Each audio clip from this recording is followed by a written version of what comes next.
All right, so good morning, everyone, once again. Welcome to our class today. So we've done a lot. We've done a lot.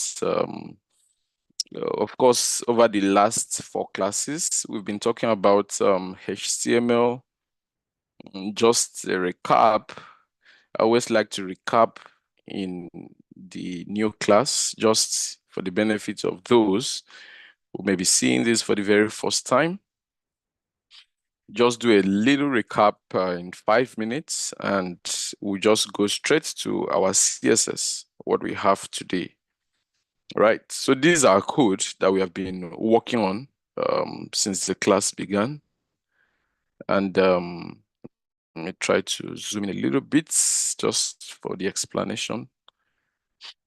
Just still going over it, yeah, still going over it. From line 1, talked about doc type HTML, which is, of course, the very first line of every HTML document or every HTML page or website, right, that you would see. And that informs the browser that it is an HTML document. And we have the HTML tag here, which is like a parent container containing the head, right? It contains the head here. It also contains the body, right? So you see that in collapsing the head and collapsing the body, what you see here after doc type HTML is this HTML tag. So every other thing that you're going to write in your code is enclosed within the head tag or the body tag. So opening up the head, of course, the head tag contains metadata. Yeah, so you have link. From the link, you're able to link up any external file to your website, like maybe your CSS style sheet. Maybe you want to bring in an icon for your website. You could equally change your title or write your title here, right? So that's really what the head tag does. Beyond the head tag, we have our body, right? Body tag. So body tag is where everything on the display parts or the window on the everything on the browser window, right? That's from the area that opens up the display is actually where the like whatever you type in the body tag, that's actually where it gets to display, it gets to show. So going down, we talked about self-closing tags, and we talked about tags that are not self-closing. Self-closing tags are actually those that are able to close by themselves, right? They don't have a pair. So they open by themselves and they close by themselves. And this is actually the syntax. Non-self-closing tags are, they actually have a pair, they have an opening, and they have a closing. And this is actually how the syntax for this is written. Sorry, hope I'm sharing my screen.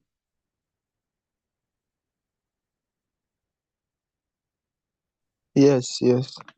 Okay, all right. Thanks. Okay, so yeah, so this non-self-closing tags. We talked about comments, how comments are written in HTML. So every programming language actually has that syntax for comments, right? So we are going to see it in CSS. CSS has its own syntax for writing comments. JavaScript equally has its own, right? So single line comments is the syntax. We also have multi-line comments from lines 46 to 50. Instead of commenting this line by line, you could just, comment the entire lines of code. Going down, talked about elements. Elements are actually made up of opening tags, content, closing tags, which you can see here. Talked about attributes. Attributes are just properties of elements that are written in the opening tags after the name of the tag.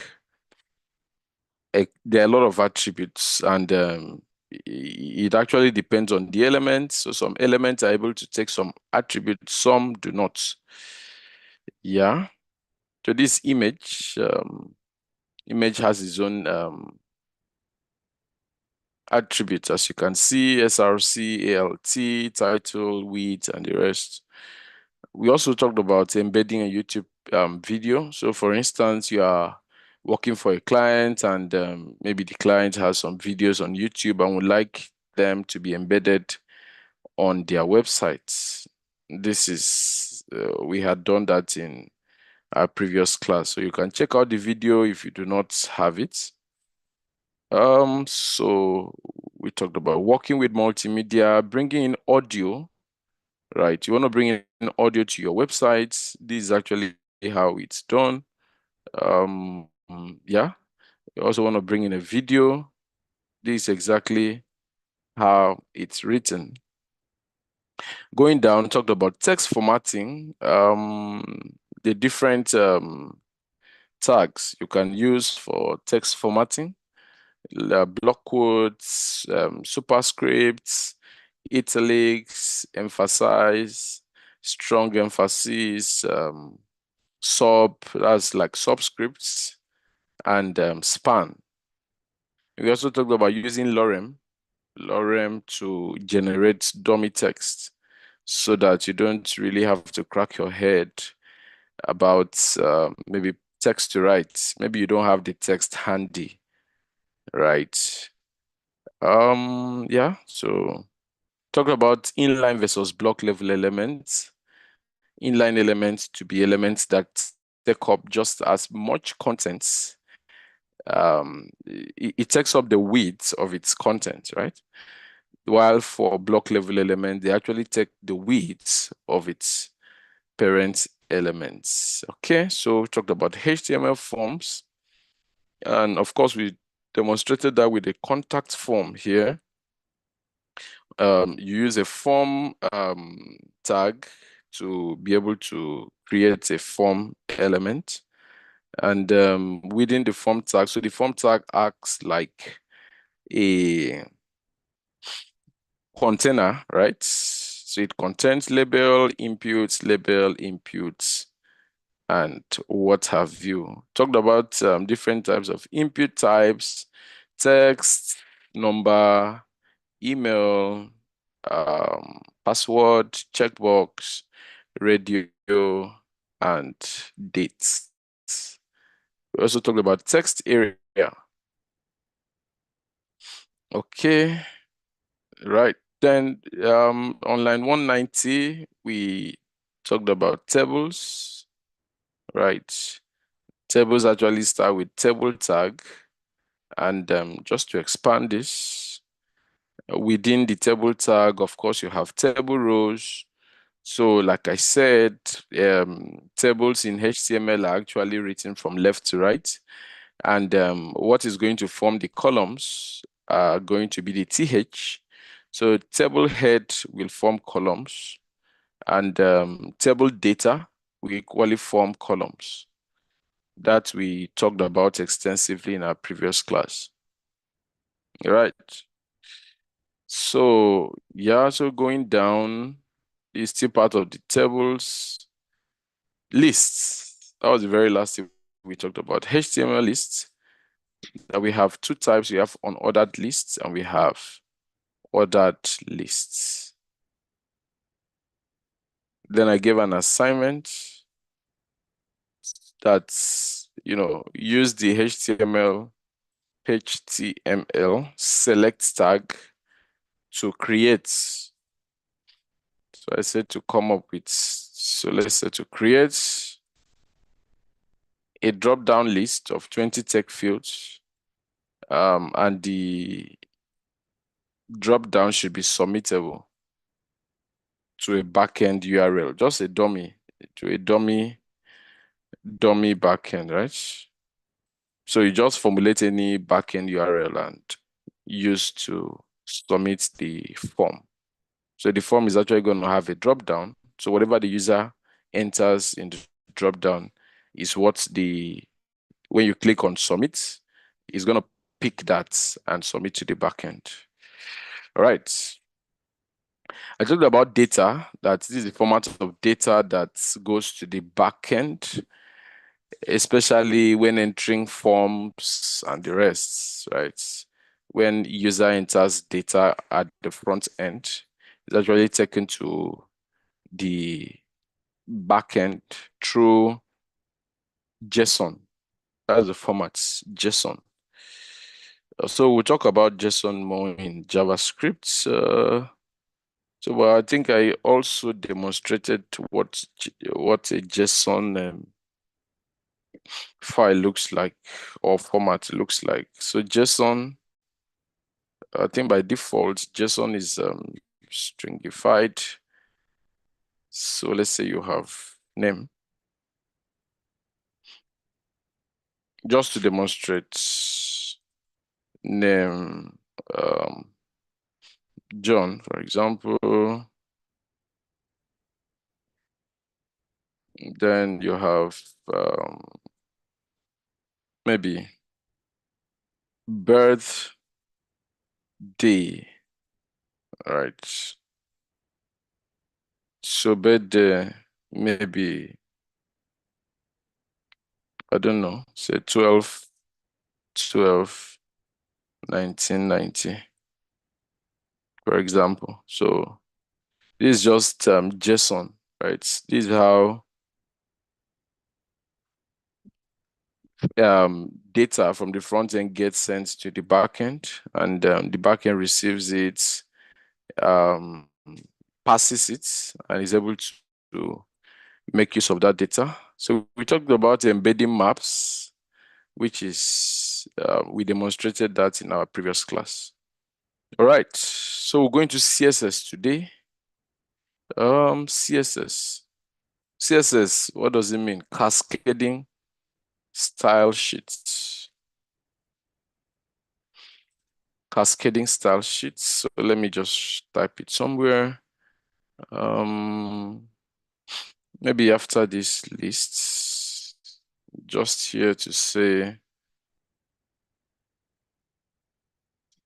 CSS means cascading style sheets, right? That's actually what you use to style your HTML.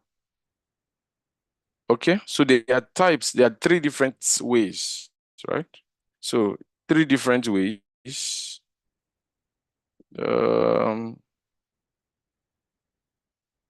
There are three ways of adding styles to your HTML, right? HTML. So there are three ways. So one of them is inline styling. Okay, so we have inline styling, right? Inline styling. We have styling with the style tag in the head or within the head tag. Styling with the style tag within, right? The head tag.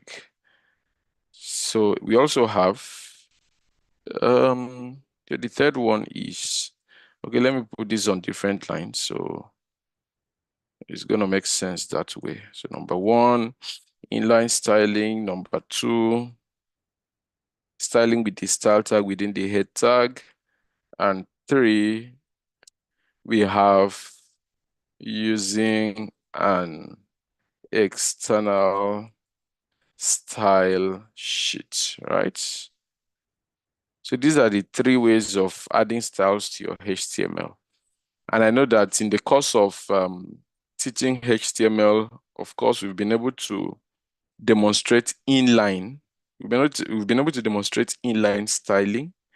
So just for the purpose of this class, so let's just still talk about Yeah, so let's style this on ordered lists. We are talking about inline styling. So let's style this on ordered lists on line 236. So inline styling is actually written within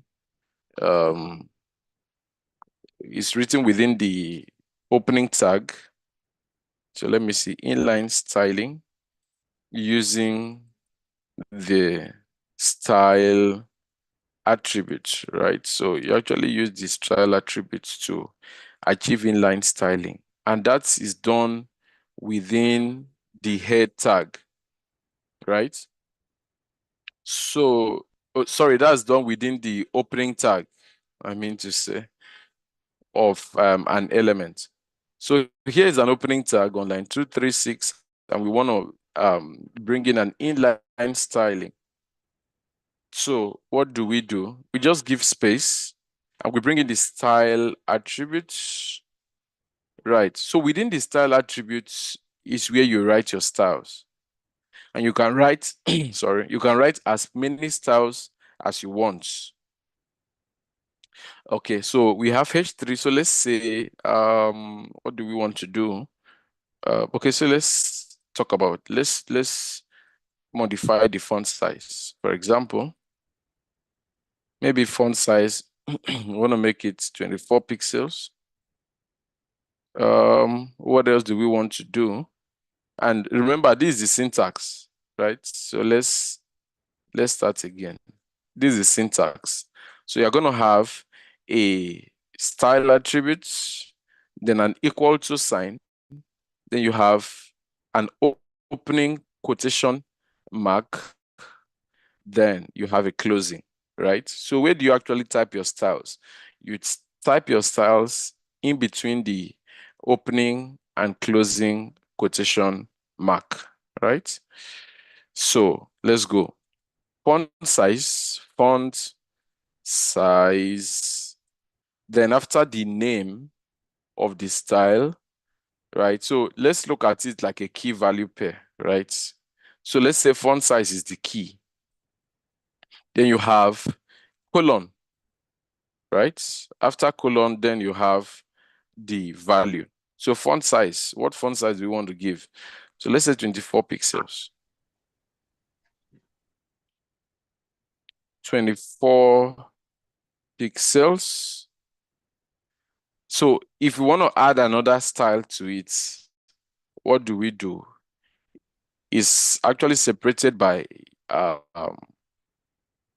semicolon, right? You separate styles. That's for inline styling. You actually separate styles by a semicolon. Then you can bring in another style. So what else do we want to do? So we want to say background. So let's give it a background color. Say, I don't know, maybe green or something. Green, right? So we have two styles there. We change the font size and, background color green. Okay, so let's check it out. So let's open our live server. Open with live server.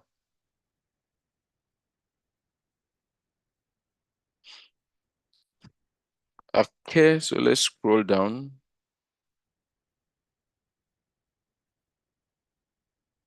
Scroll down to, okay, so here it is. So we increase the font size to 24 pixels, and this is what you have. And we also gave a background color of green. So yeah. Okay, so let me see. Border. Okay, so we want to add a border. I'm just thinking. Let's say we want to add. Okay, so let's not add a border. Let's come to the UL here and add a border. So let's say style. Let's give border. Border. Let's say maybe 2 pixels. Solid brown. How will it look like? Let's check. Okay, 2 pixels. Okay, so you can see this is a border that we used for this unordered lists. So we say 2 pixels solid brown, and this is what you can see. So it's gonna have that border round, right? So you can have border is not just solid, you can have dotted. Just to show you, so you can have solid, you can have dotted. 2 pixels dotted brown if you want. It depends on your use case. So this is what dotted actually gives us. Yeah. You could also have dashed if that's what you want to achieve. 2 pixels dashed brown. So if it is dashed, this is actually how it shows up. Okay, so what else do we want to do? So we want to give some. Okay, so let's give padding. Let's give padding here. Right, let's give padding. Style. Padding. I'm giving padding to the Mercedes-Benz list on line 239, right? So padding, let's say maybe 10 pixels. So the thing about styling is really as you style, of course, you get to see how it plays out. Um, there's really no formula for styling to say, oh, you get it exact when you do it at the first time, right? So you can just, give the dimensions. As you give the dimensions, you get to see, oh, this is how it looks. Okay, padding of 10 pixels, this is the space in between, yeah. So with that, but the limitations with inline styling is that you've got to style line by line. That's actually the limitation. I'm going to show you, how to use classes and IDs to style. That's the limitation with inline styling. Inline styling, you have to style every single line. So you cannot apply a blanket styling to just cover, let's say you want to give each of these list items 10 pixels of padding, right? So if you're doing line styling, then of course you need to go into each of these and say style, you need to give each of them 10 pixels of padding, 10 pixels. So padding will just give space round the element from the top, right? So we'll still talk about box model so that you get to really see what padding does and margin, differences between padding, margin, border. Of course, we've talked about border here already, but we'll go deeper into that. So if you want a space or spaces between maybe the top, bottom, or just surrounding space, that's actually what padding does, right? Okay. So I've just demonstrated inline styling, right? So you can just go on and on and on ordered list here. You can decide to put in your own style. Maybe you want to change the colors, you want to change the fonts. Okay, so let's change color. So let's say list. Okay, so let's say this is for the ordered list. So let's say style, color. Maybe you want to change the color to I don't know, maybe red. That's for the ordered lists. So you can see that the first one is red, right? First one is red, the others are still black. So it really just depends on what you want to do, right? But this is just me showing you inline styling. That inline styling is actually done within the tag, the element, right? The opening tag. That's where inline styling is done, and it utilizes the style attributes, and gives you a key value, more like a key value pair for the styling. The key would be the title or the name of the style, while what will be on the right hand side is the value. So when you say font size, so the question is what font size? 24, 12, 100, whatever. Then styles within the style tag are separated by semicolon, right? Okay, so yeah, so that's inline. So next we want to talk about style tag, using styling within the head tag. So you have to go up to where you have your head tag, head, right? So this is head on line 5. Okay, so we've got some stuffs here, metadata, title. So let's say after our title, right? Before the closing head tag, let's have our style tag, style. So there's also a tag called style, right? So within this style tag, you can put in all your stylings within this style tag. But also know, we're also still going to talk about specificity, because there are some times that styles do conflict each other, especially when you have inline styling and you equally have maybe styling within the style tag, or using an external style sheet. So there is that conflict, right? Where you can write a code or you can apply a styling and it does not get to take effect. So you need to understand what we call specificity, right? We're still going to specificity so that you get to know the priority in which styles are applied in your HTML documents, right? So we have style tag. So let's do this. So we have within the style tag, remember, is where we are going to write all our styles.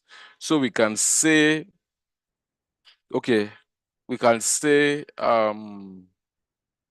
maybe H1. So let's say we want to style all the H1s in our all the H1s. Every element that has H1 or that is called H1, we want to style, give it a particular style. And mind you, this is the syntax. Let me clean it and write it again. So you actually have name of elements. So in this case, you have H1, then you have curly brace. This is actually called the curly brace, right? So immediately you type it. If it's on VS Code, it will bring the pair for you. But maybe if it is on any other platform, say you're using phone for maybe like replay.com, I really don't know if you're going to have this auto completion. But for VS Code, immediately you just type the opening, the left-hand side, automatically the right-hand side will come. So you press your enter because you're going to write the stylings within the curly brace, right? So you can give it a space here.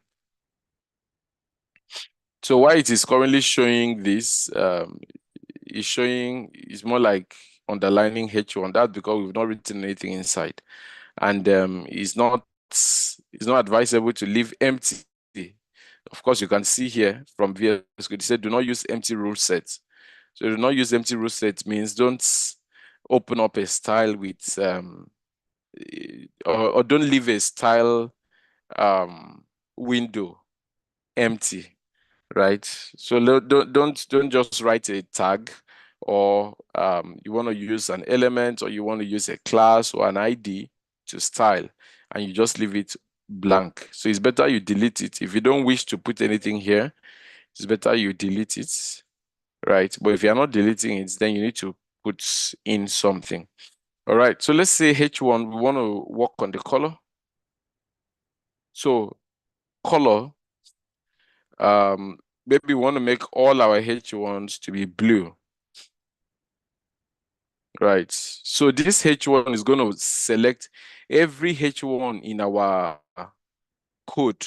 That's within the body tag. Don't forget, everything that we've written within the body tag that contains H1, we've said that the color should be blue. So let's check it out. Okay, so it's loading. So why do we have this? Okay, so as you can see, we already have blue here. This H1 heading 1. Let me see, is there any other place we had H1? Let's check it out.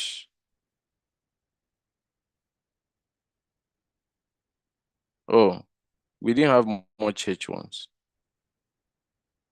Okay.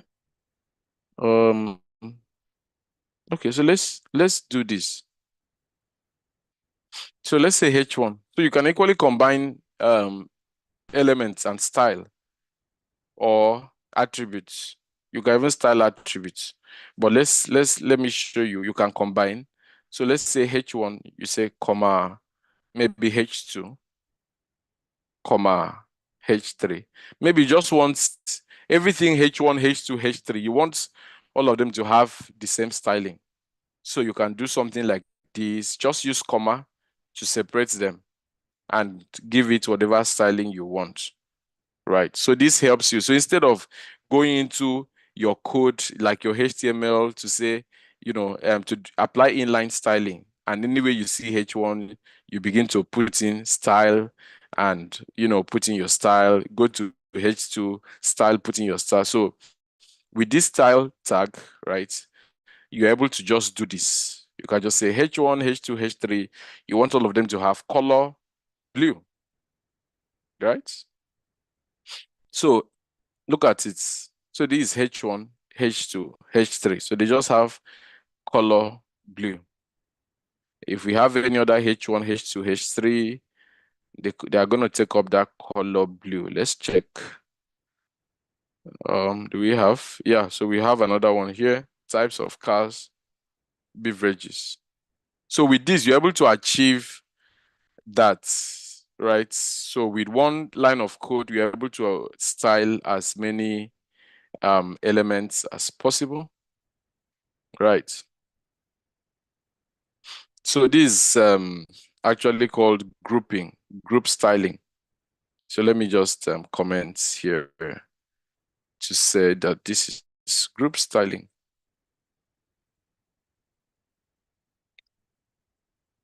Okay, so by writing this style tag, already we have entered into our CSS, right?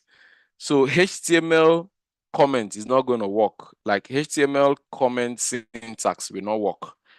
So in CSS actually has its own way of commenting. I just wanted to put in a comment here. Remember, we are still in our HTML, and I wanted to put in a comment using the HTML comment syntax, but that does not work. It's throwing an error and telling me that, oh, by using this style tag, you're already in your CSS. So CSS has its own syntax for commenting, right? So how does CSS comment? Or how do you comment in CSS? You have a forward slash, you have an asterisk, then you have your contents, right? Your contents, whatever you want to, or your comments, right? You can say your comments. Then at the end, you have an asterisk, then you have forward slash. So this is CSS. So as you can see, the same thing we have here on line 25 is grayed out. What is on line 17 is equally grayed out to tell you that, oh, this is a comment. But this is how it is written in CSS. This is how CSS writes its own comment, right? Just to let you know. Forward slash, asterisk, your comment, then you have an asterisk, then you have a forward slash. Okay, so I wanted to say that this is group CSS group selector. See, we already in our CSS, so group, CSS group selector, right? So it's group because you are bringing different selectors together. So this is actually an element selector. So, okay, so let me just do that separately here to say CSS group selector. So let me just say, okay, so let's demonstrate that. So within this, let's say, so H1 is an element selector, right? So H1 is an element selector. While when you have H1, H2, H3, it could be anything. You can bring in span, right? Any kind of element, you can style it here. You can bring in span. You could equally style your span if that's what you want to achieve. But just to let you know, it's not just for headings. You can equally style paragraph if you like. You can say everything inside your P tag should have the color blue, and it will have it. So let's check it. So it's just going, everything will be blue. Everything that I have put there, every paragraph, every H1 to H3. Let's see. Okay, so this is equally a paragraph. Okay, so this is span. Okay, so this is paragraph. So this lorem was in a paragraph tag. So why didn't the style apply? So let's check. So, and okay, so that would bring us to specificity, but let's just check. This lorem is in a paragraph. So let's check it out. We've said that all our P's should equally have the color blue. So let's come to where we had the lorem. And this is a P. So why don't we have it applied here? Okay, so let's see. This one applies here. Okay. Stops here. Okay, so let's check something. Let's say style, color, red.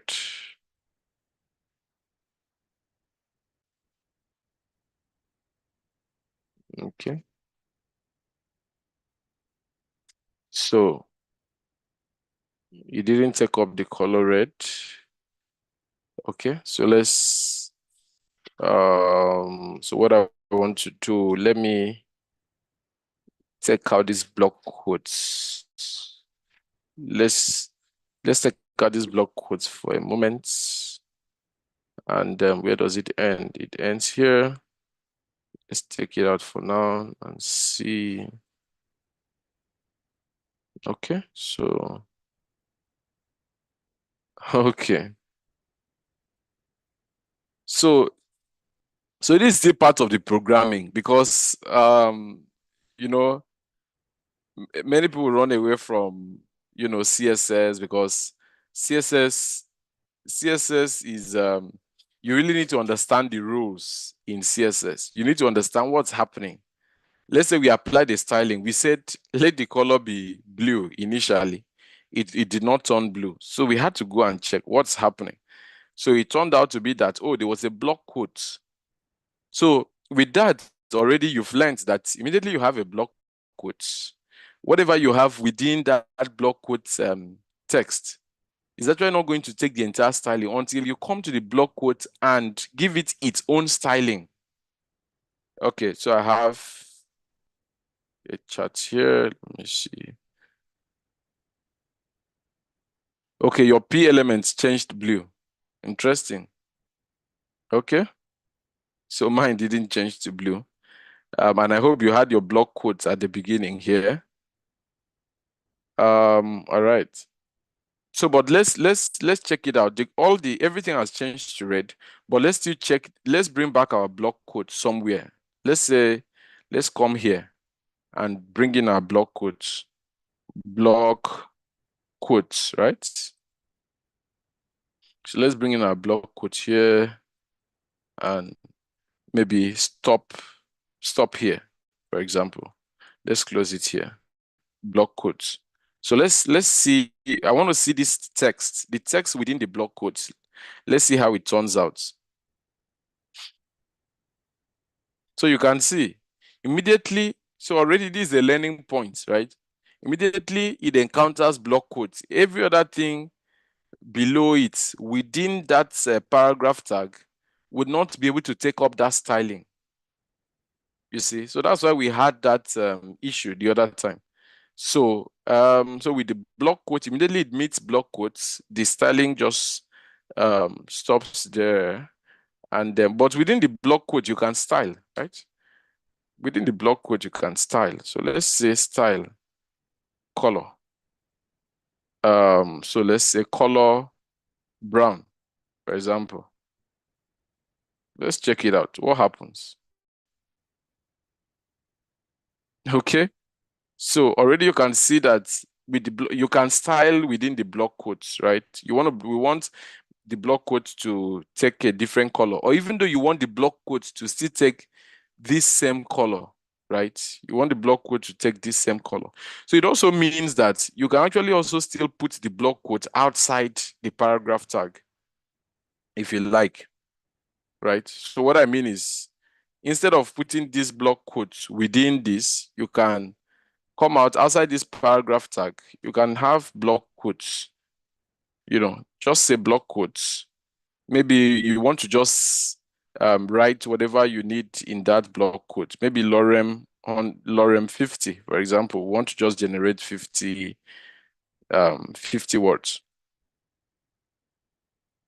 Right. So you can just write the block quote outside the paragraph and give it its own styling instead of maybe using it to hinder other text from taking up the styling that you want. So you can just give it its own styling here. Maybe style, you can give it color. We are still dealing with color, so let's just still continue with color. Maybe you give it color of, I don't know, uh, coral. So, okay, so let's try coral and see. Or dark blue. Okay, let's see dark blue. Dark blue.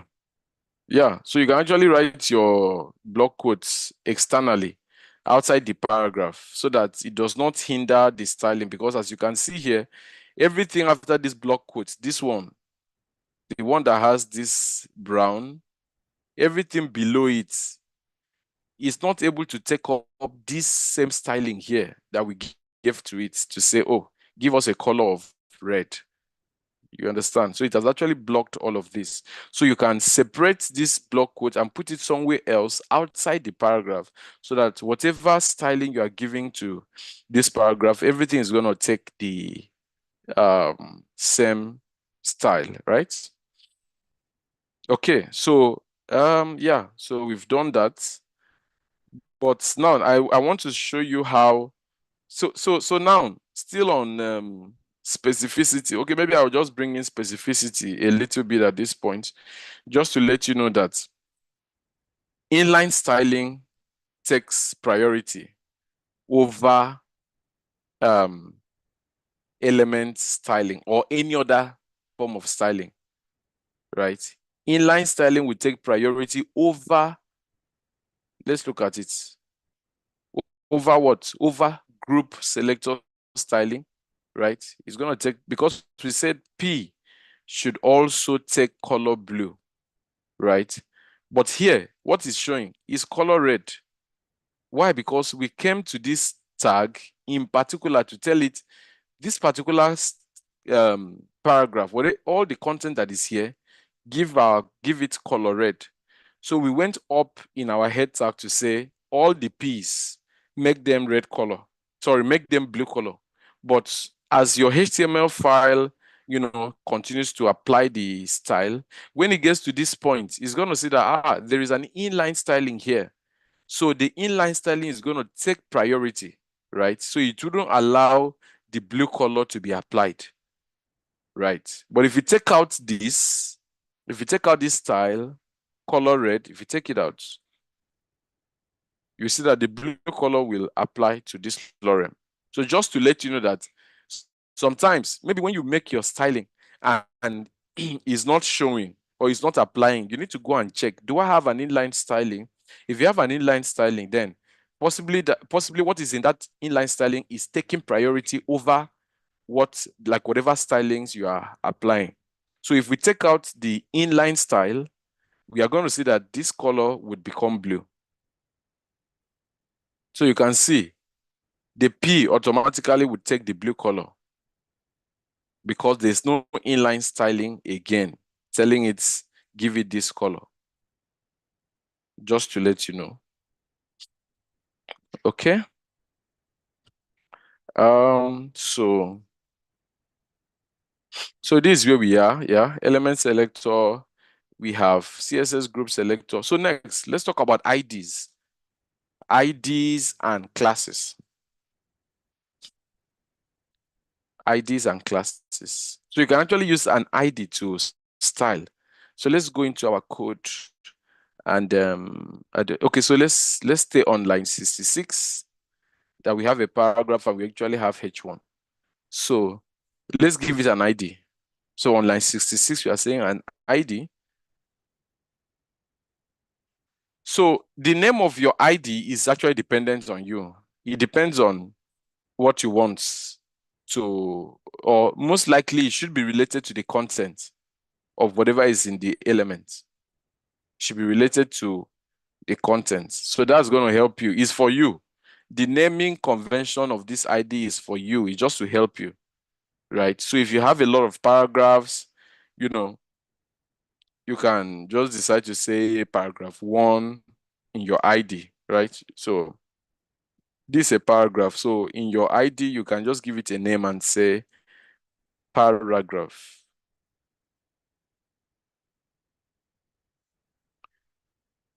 Right? And you can also say on the second one, that's H1, you can give it a class.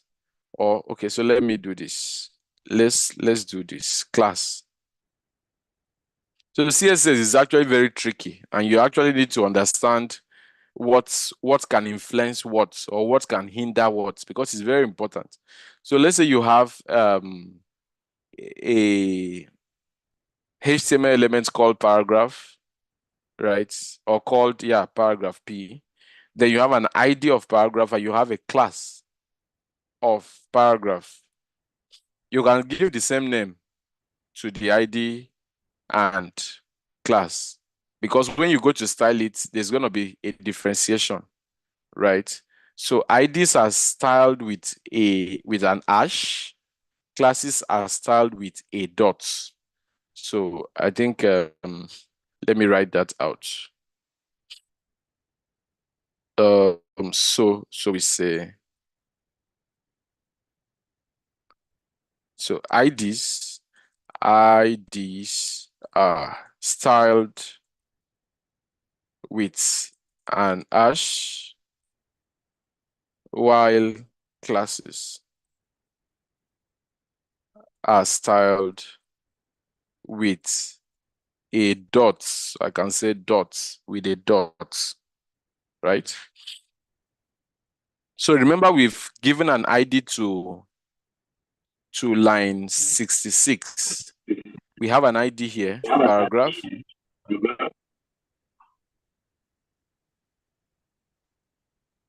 We have a class paragraph, and we want to style this. So we'll go up here. If we want to style the ID, we say hash. Remember, we are still within our style tag because this is styling using the style tag. So if you want to style the ID, we say hash. Then the name of the ID is paragraph, right? So please take notes. Don't make a mistake in your ID. If you make a mistake in your ID, then you're actually going to the styling will not work, right? The styling will not work. So remember, I said paragraph. So if I come here, maybe where I wanted to do my styling, I said paragraphs. Maybe I added S. that style will not work. So typo, make sure you don't have typographical errors, because that's actually one of the places where errors come from a lot. So instead of paragraph, you now say paragraphs.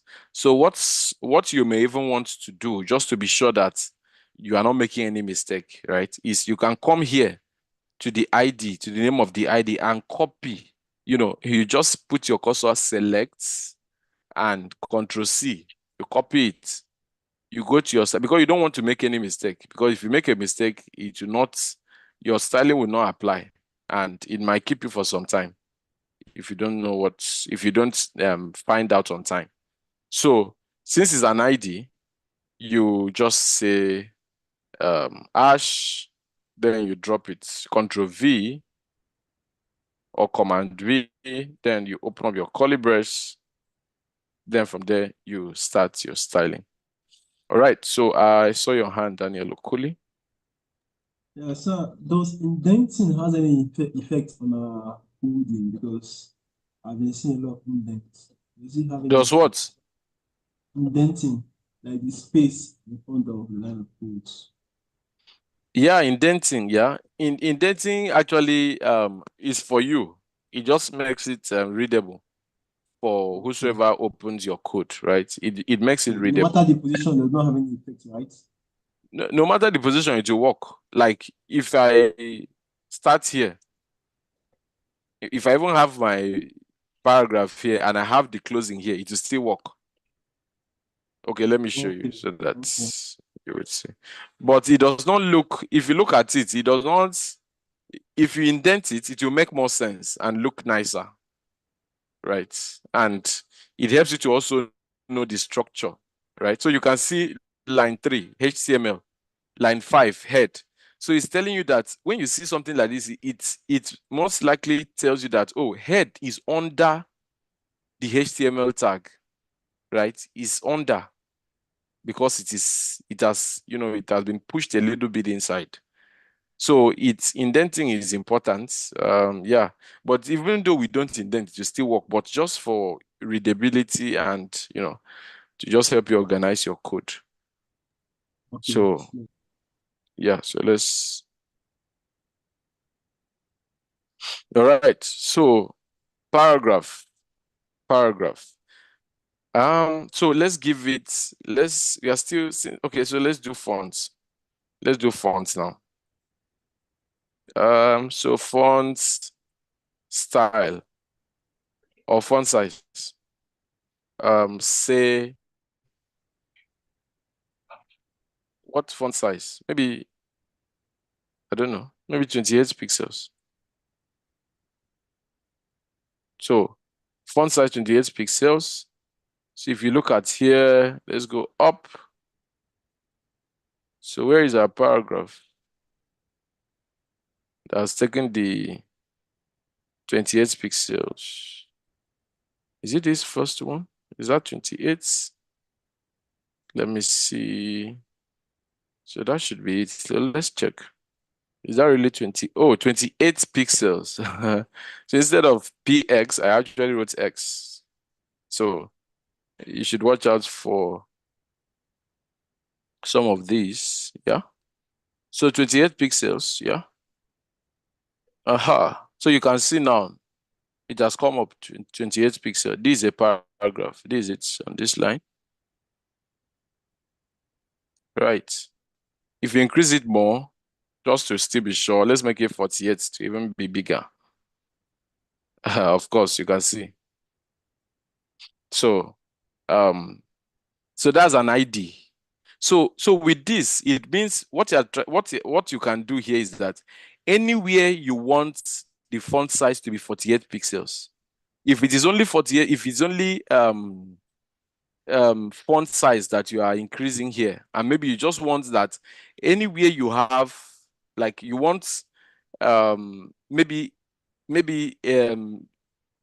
different elements to have this same font size, right? You can just attach the ID. Okay, so let's go down. So look at this. We said ID paragraph. If you put ID here, paragraph again, you see that it's going to take up that styling. maybe say ID equals to paragraph, for example. This is heading 4, right? Heading 4.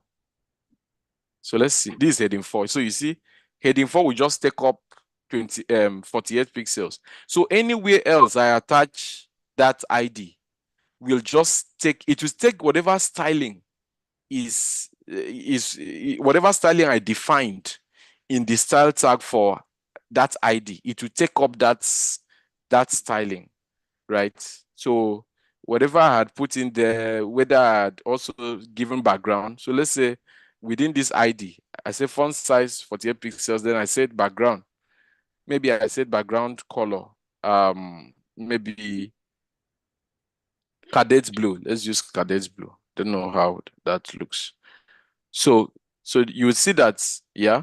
So you see that everywhere we have that ID used is actually going to take up whatever styling that we've given to it within that ID, right? So you need to take note of that. Yeah, so ID, yeah. So let's look at class. Remember, we've given an ID paragraph, and we've equally given class paragraph to this same paragraph on line 72. So let's go ahead and style this paragraph using that class, using the class now. So we don't want to, let's leave the ID to remain, line 25.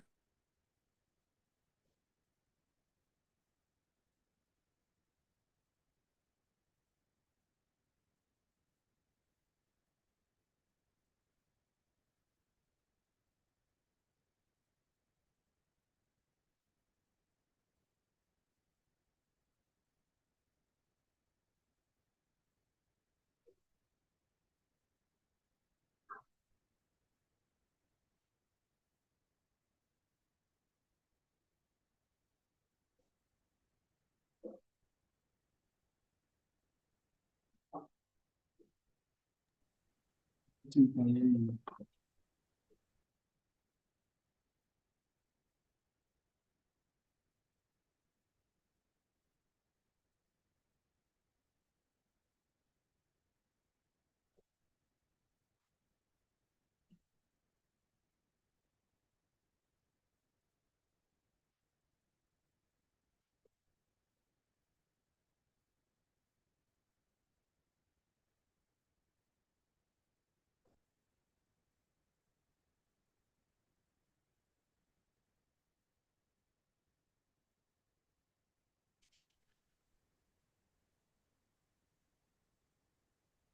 Okay, confirm you can hear me.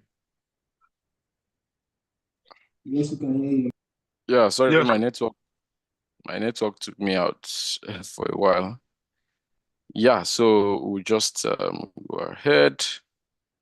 Let me share my screen again.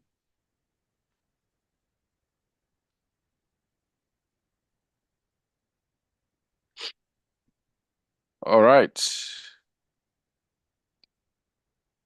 So here, so let me repeat this line just in case. So we want to style that class, and we want to use dots. And we say we use dots to style classes. So dots paragraph. And from here, so I said, let's do something interesting. Font size. You know, we've already said that for the ID, that font size should be 48 pixels.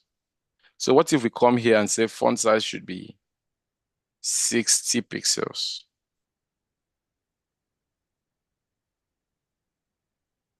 So, and we give it a background color of red. So if we do this, what are we going to have? So this just to show you that an ID takes priority over a class, right? An ID takes priority over a class. So we've given the two stylings to the same paragraph on line 60. Where is that line? Okay, 76. We said ID, paragraph, class, paragraph, right? And we came here to say, oh, the font size for ID, let's make it 48 pixels. But for the class, we said font size should be 60 pixels. Then checking on our code, the styling that you applied for the class did not show up. It's just what was on the ID, telling us that anyway you have ID and class with the same styling, the ID will take priority. Okay, so let me write it. So let's write it. Okay, so forward slash. So, um, so between ID and classes, or if we have same styling, let's do it that way. If we have same styling for the ID and class, if we have same styling for the ID and class, the styling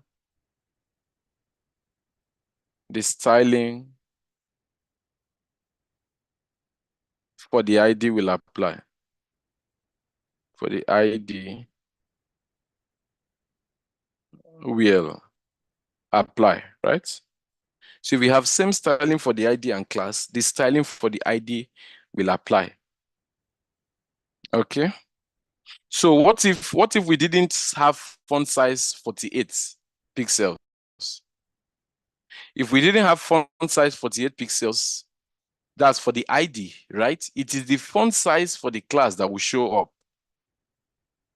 So let me comment this out. So let's assume we didn't have font size of 48 pixels. But in the class, we now had font size 60 pixels. So it is the class that will definitely show. So look at it. This is 60 pixels, right? It's going to show. Why? Because for the ID, we have disabled that 48 pixels of font size. So what will now be left is what is here in the class, right? So just take note. And background color. So the background color is still cadet blue. It's not red. But if we come here and disable background color, it is the background color for the class that we show. If we disable background color for the ID, it is the background color for the class that we show. So take notes. Let's put this back. Okay, so let me still disable it so that we can see. So we've disabled font size for ID. We've equally disabled background color for ID, right? So let's look at it. So we are expecting to see a font size of 60 pixels. We're also expecting the background color to be red. So let's check it out. So you can see here, font size is 60 pixels, background color is now red. Why? Because the ID does not have it. We've taken it out from the ID. So just to show you that if an ID already has a styling and you have a class that has same styling, what is on the ID will take priority over what is on the class. But if that style is not present in the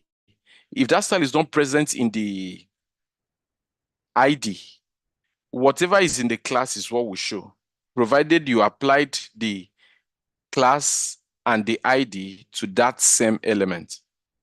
So let's bring back this. Let's bring back this.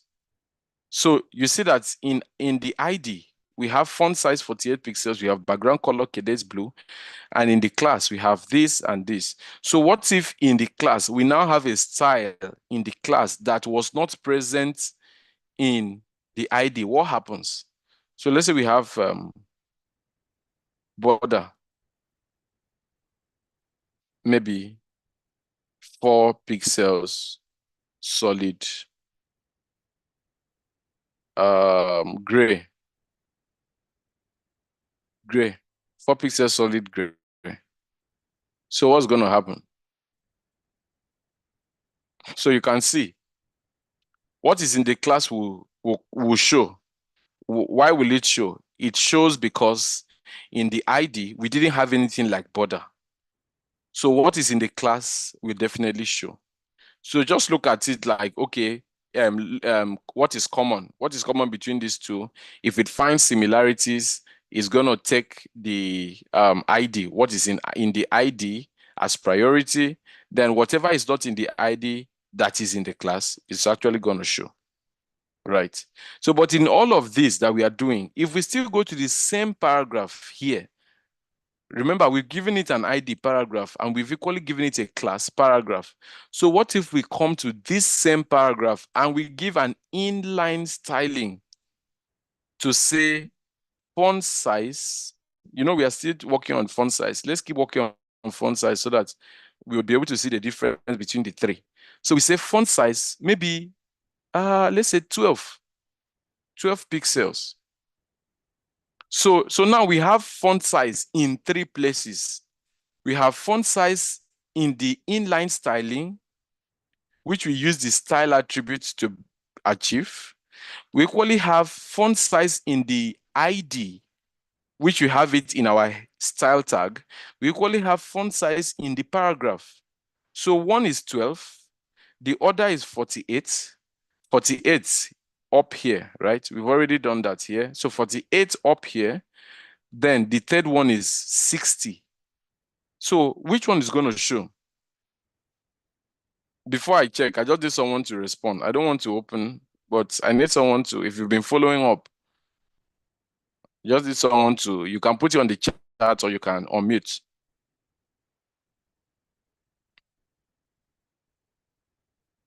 I think the first one will show, the styling up there will show. Is that?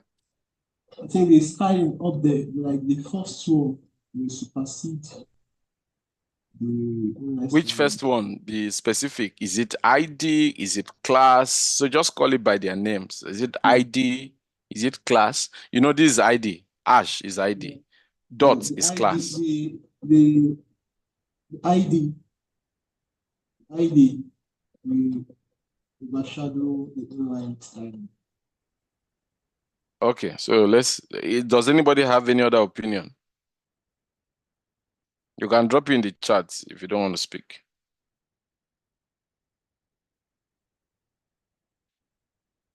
Okay. So yeah, so let's check it out to know if you are correct. But I doubt you're correct. So did you see the font size now became very small? Why? Because of inline styling. So remember, I said we went to the same P on line 82, and we gave it an inline styling. We said style equals to font size. Let it be 12 pixels. ID, paragraph. When you go to where we are like up of our code in our style tag, you see that we define paragraph to be 48 pixels and class to be 60 pixels. So what takes precedence is this style, and it's not even about the position. So somebody might think it's position. It's not position. If we cut this, let's cut this. If we cut this, we cut this and put it between ID and class, just in case you think it's position. It's still this one that will show style equals to this. So look at it. Let me reload. So I've reloaded. You see, the font size is still 12. So it's not even about position. If I put it after class here at the end, it will still, let me show you. It will still show. It will still be 12 pixels. Let me put it here.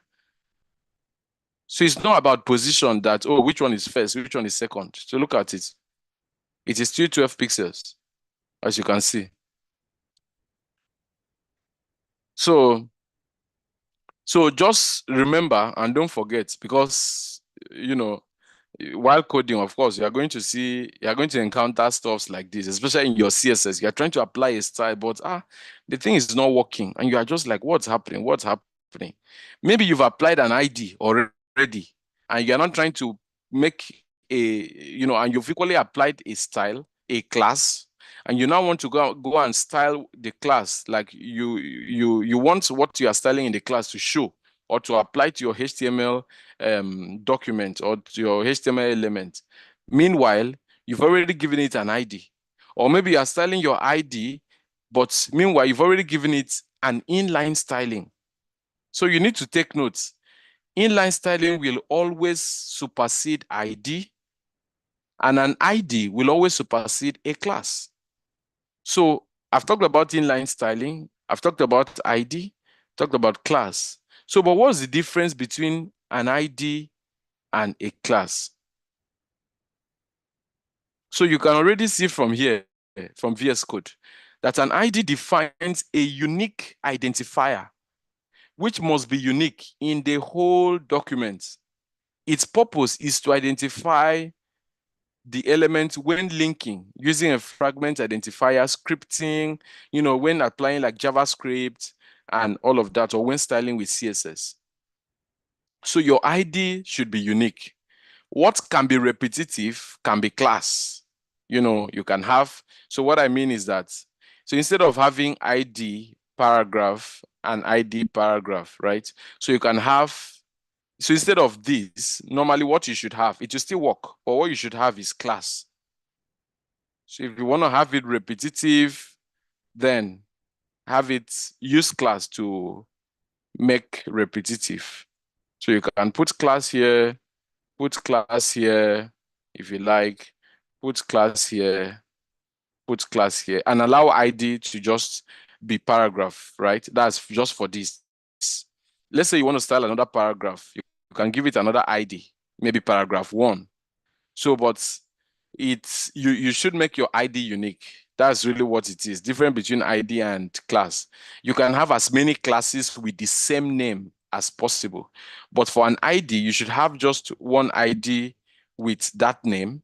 Any other ID you have should come with another name. So for example, H5, I want to give it an ID. So it's advisable when you do your ID here, you say maybe heading. So you can still give it an ID, but make it different from what you have here. And if you want to apply the same styling to different elements, instead of using ID to say ID here, ID here, ID here, ID here, so it's better you use class. So with class, you can say class paragraph. On this line again, you see another class paragraph, class paragraph, class paragraph, But when you want to apply an ID, ensure your ID is unique. When I say unique throughout your entire HTML, it should just be, maybe you can use ID for a container, for example. Then every other thing that is inside it, you use class. So let me just give you a typical example. Let's come to lists, where we had the lists. Let's come down to where we had lists. That will be, come down. Okay? Yeah, so line 269. We had a UL on ordered lists. Then we had lists. So you see something like this. So this UL serves as the parent container, and it contains this. These are the children, right? LI is a child of UL. This second LI is still a child of the UL. The third LI is still a child of UL. So here, so since you want to put a styling to the parent, you can give an ID here, ID, and say, I don't know, maybe um, maybe parents UL, if you like. Like I said, you're the one that will give it a name. So let the name reflect what you are going to style, right? So parents UL, if you like, or maybe you can say car, since this is about cars. So you can say maybe car, instead of parent, you can say car on ordered lists, car UL, right? UL. or UL container. So you can say UL, maybe UL container, for example. Then here in the LI, so these are the children, right? So in the LI here, you can just give a class and say class, maybe class car, for example. Then when you come here again to the next one, you still give it a class. It's class car. So why you are saying class car is because you want, when you go up to your style to style this car, what you want is that you want everything, all these LIs to have the same stylings. That's what you want. So, but this is the parents. So in the parent, you still want to style the parents. So you give the parent an ID. This is actually the right way to style. You give the parent an ID. That means it is unique. It's only one parent. You understand? There are not many parents, just one. But inside the parents are children. So for the children, you use a class for them. Why? Because the children have different traits, like more like have a lot of things in common. You want to style, maybe give it same color, same font size, same background, whatever you want to do. You want to give the same styling to each of these lists here, right? So you now use a class. So you can bring in your class car, still bring it to the next one here, bring it to the next one here, bring it to the next one here. Right? So with this, you can now go up and style your car UL container, give it a unique style, then now style your class. So let's copy this and go to the ID and go to our style tag up. Sorry, let me just collapse some of these things so that it will reduce. Let me just collapse. Just collapse. So this P, we can collapse it. Okay. All right. So we go to our style tag. Style tag is actually in the head. Yeah. So from here, we can now, bring that in. So that's an ID. So we say ash. Then we Control V. We paste the name. We open our curly brace, and from there we can type something. Maybe we want to give a background color of maybe blue violet. Then we equally give it maybe border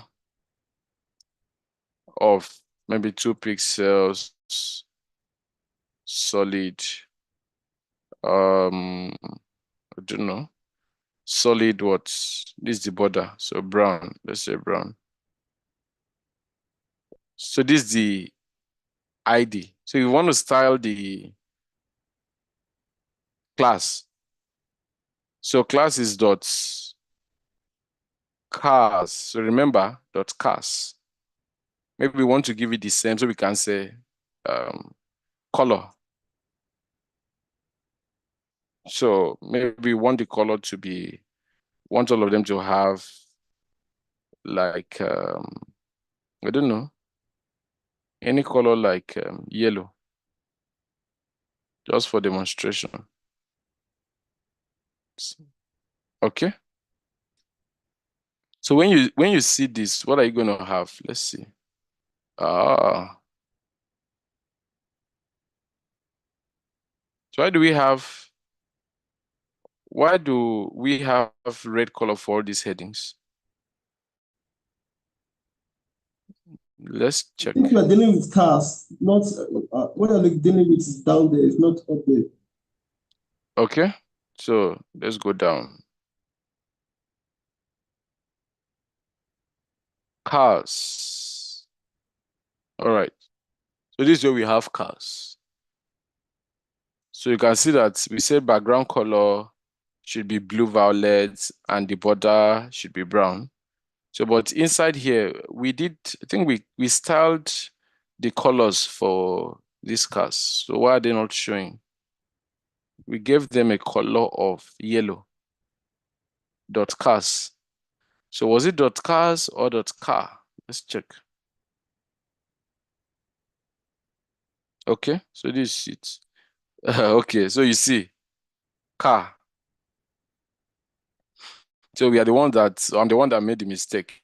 So I start cars up there, but here I actually have car. So I can go up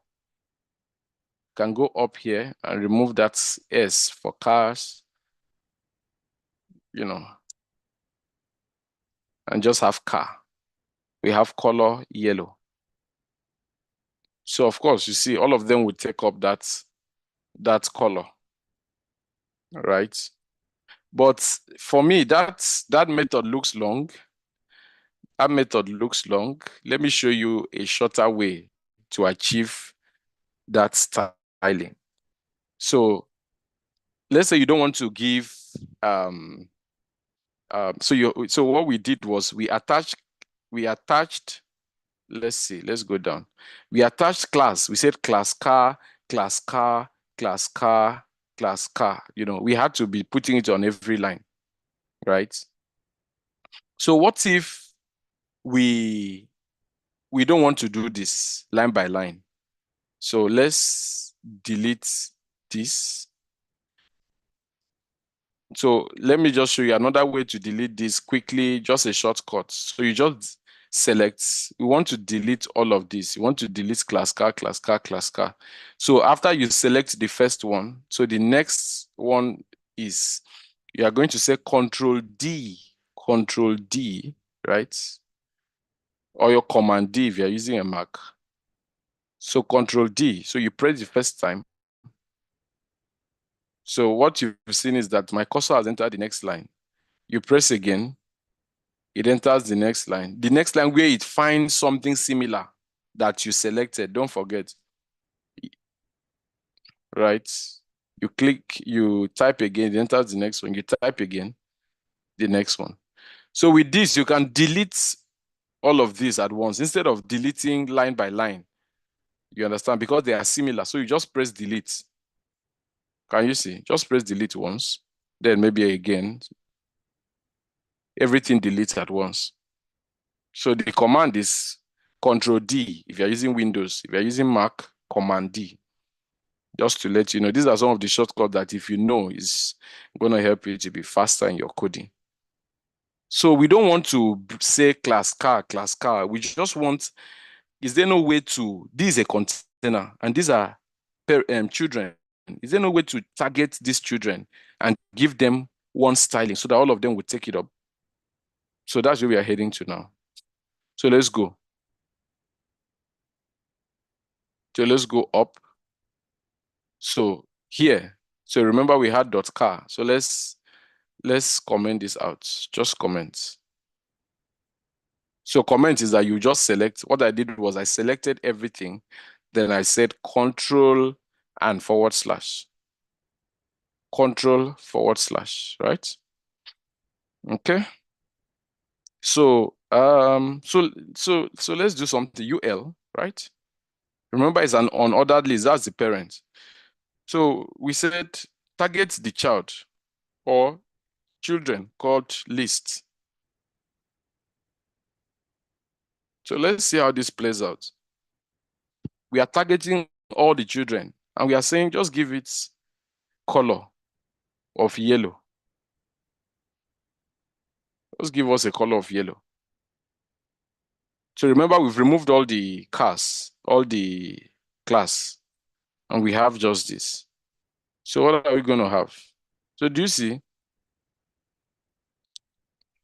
All the colors have changed to yellow. So what is this called? This is called child selector. Child. When you style with this method, it's actually called, so this is child selector.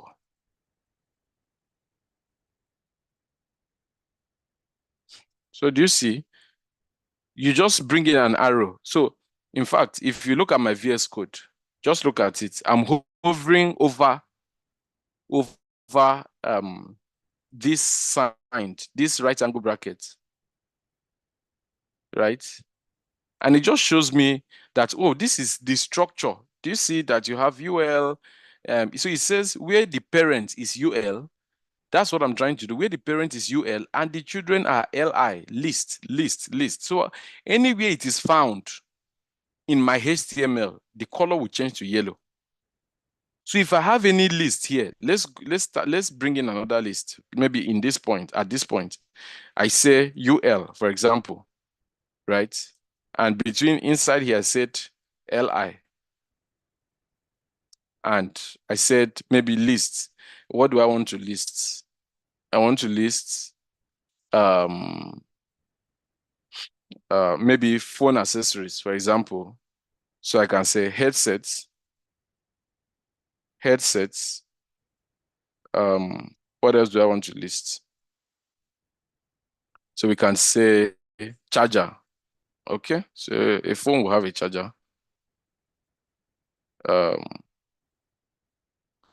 What else will a phone have? Let's say a pouch. For example, pouch. What else will a phone have? Maybe screen guard.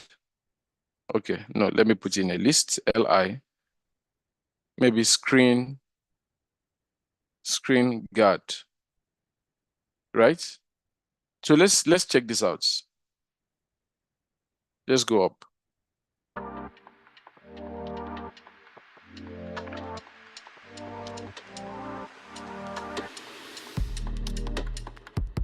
So what's that? Okay, so it's our audio file here, giving us some vibes. All right. So do you see that this will equally, this UL will equally still take that same styling? So, but now the question is, what if I don't want all my ULs to take this same styling? I want just one of them in particular. So what can I do? So this is a UL and all their colors are yellow. The second one down, all their colors are yellow, but maybe I don't want this, I don't want this particular one to have yellow color. So I need to do something. So I could say, maybe ID. I can say phone accessories, right? I can say phone accessories for this particular one. Then I can come up here. So instead of UL this, so I can say, so there are a lot of ways to do it. I can come here after UL, right? I could say ash and we say phone accessories, phone underscore accessories,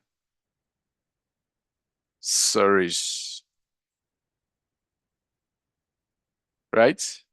I can say UL. Maybe I want the color of everything to be green, for example, green.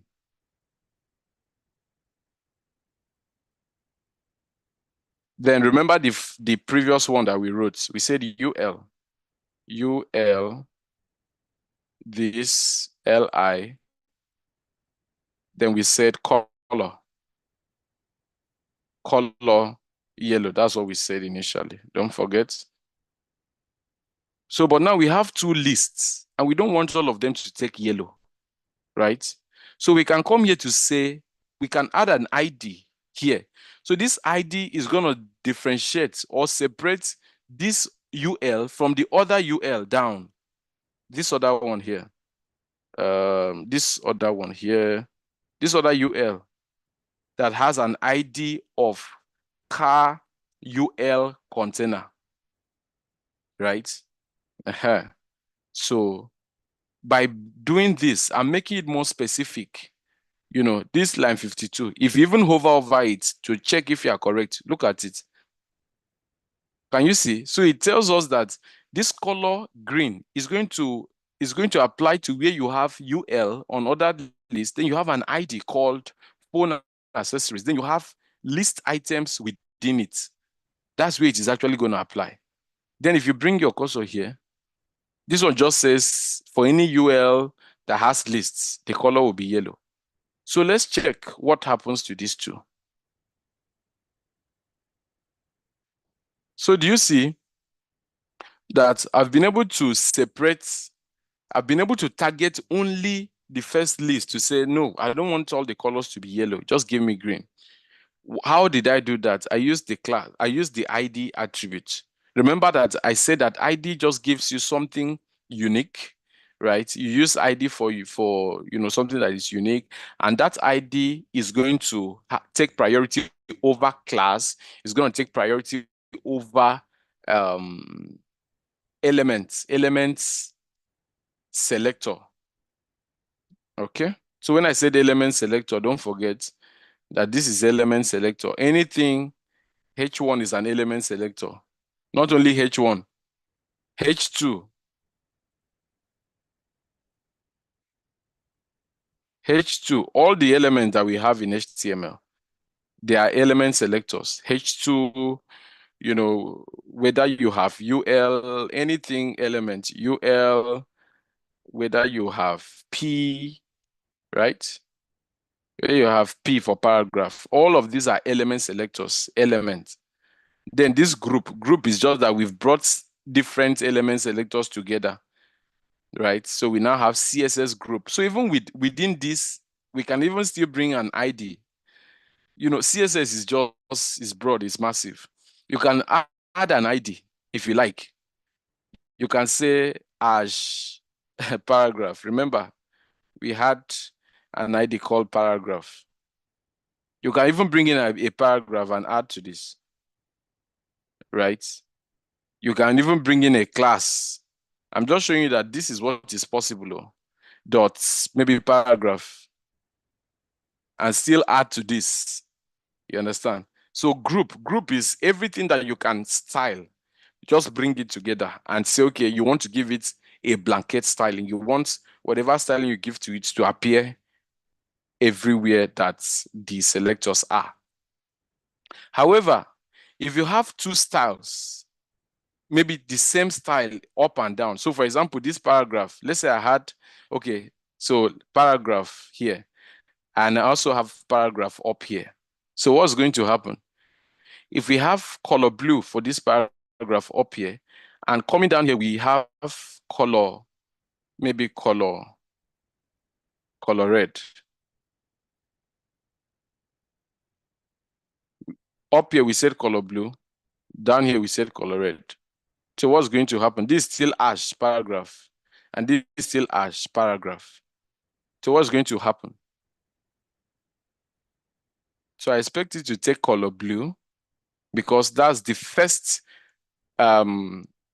encounter. You know that when you load a HTML document or file or website, your HTML will actually interpret it from top to bottom, right? So it will read the first line, it will try to read the second line, it will see that, oh, this is a comment, it will skip. Read the third line, display. Fourth line, oh, it's a comment, it will skip.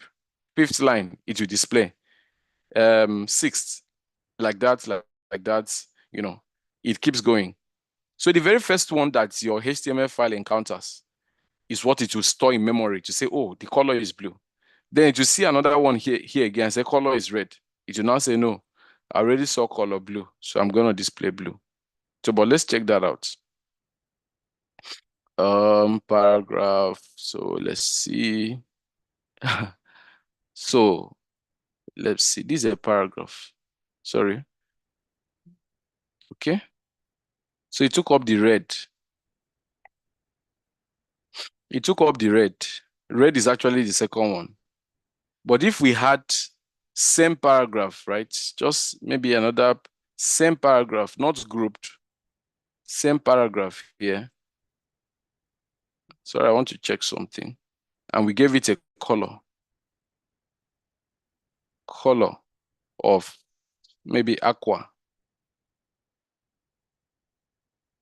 So CSS really is just you playing around with it. As you play around with it, you just get to see what is possible, what can, happen if you do this, this, and that. Let's see.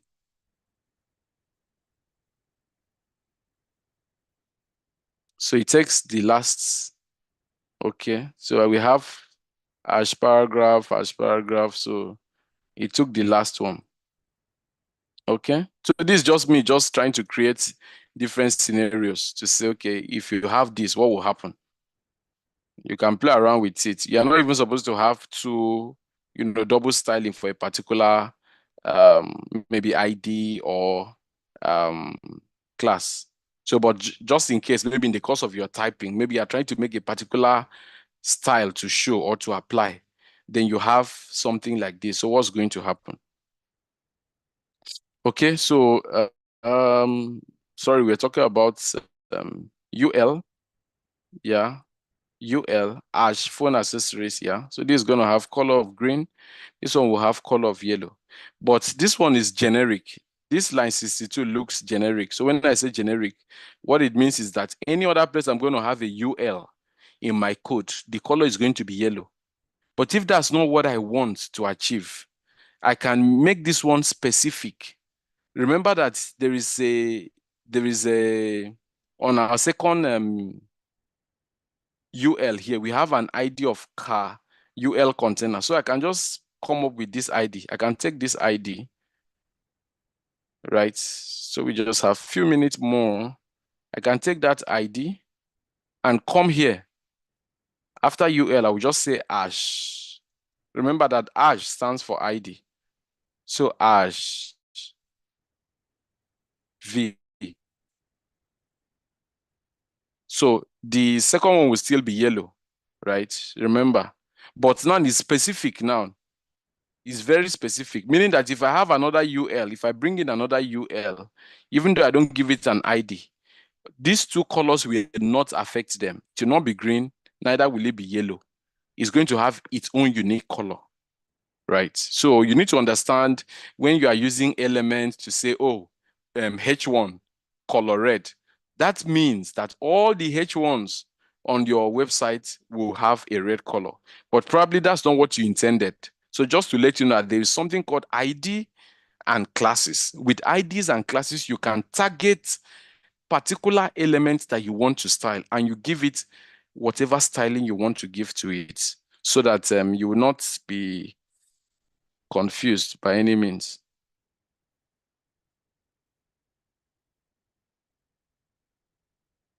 Okay. So Emeka said the last one overrides the first color. Yeah, I think that's what we saw there. Also, dot is called period. Yeah. Of course, you can call it dot, call it period, whatever you want to call it, as long as it is what is commonly known or popular. Yeah, so I think we'll stop here. We've done something around, CSS. This is second level of CSS, right? Writing it in our style, in our head tag, using a style tag. So in our next class, we are going to talk about bringing in an external style sheet. All right. So are there any questions at this point?